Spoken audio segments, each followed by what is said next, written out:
भगवान श्री कृष्ण के बारे में बहुत सारी बातें आपने सुनी होंगी। क्यों नहीं सुनी होगी? भगवान कृष्ण को कौन नहीं जानता है।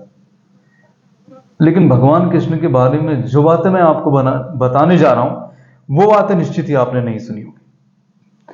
वो विशेष बातें हैं, उनको समझने की जरूरत है, अपने जीवन में उतारने की जरूरत है। मैं बता रहा हूं कि भगवान श्री कृष्ण है कौन, कृष्ण कौन है।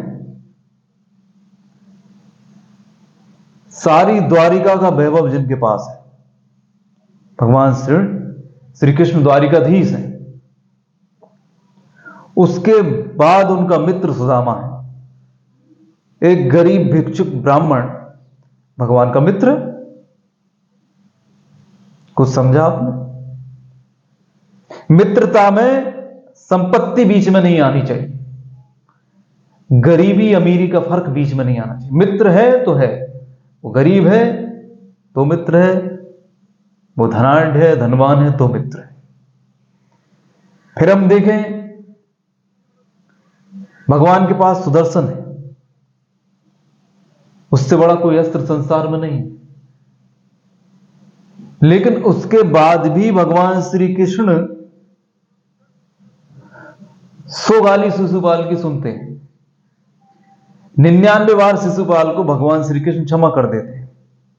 विचार कीजिए, जिस सुदर्शन से उन्होंने उसके सिर को काटा, वो सुदर्शन भगवान के पास पहली गाली से ही था। लेकिन 99 बार क्षमा करने की क्षमता किसी के अंदर है तो वो भगवान है। तो भगवान क्या संदेश दे रहे हैं? क्षमा का संदेश दे रहे हैं।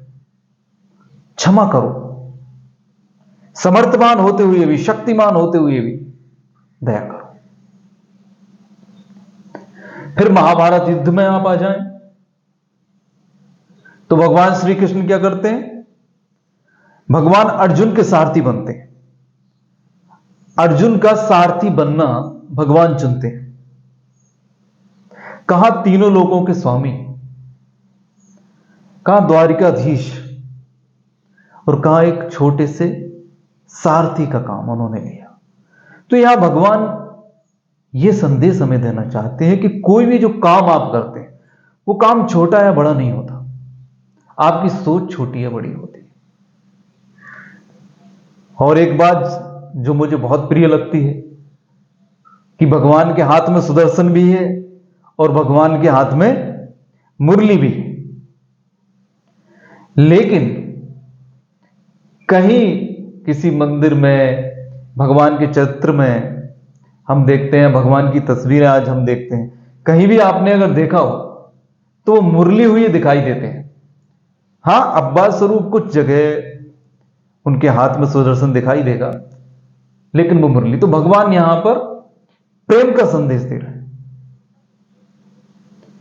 प्रेम का संदेश भगवान श्री कृष्ण दे रहे हैं कि भले आप शक्तिमान हैं, शक्ति अधिपति हैं, लेकिन प्रेम प्रमुख है, इसलिए मुरली को वो हाथ में रखी हुई है।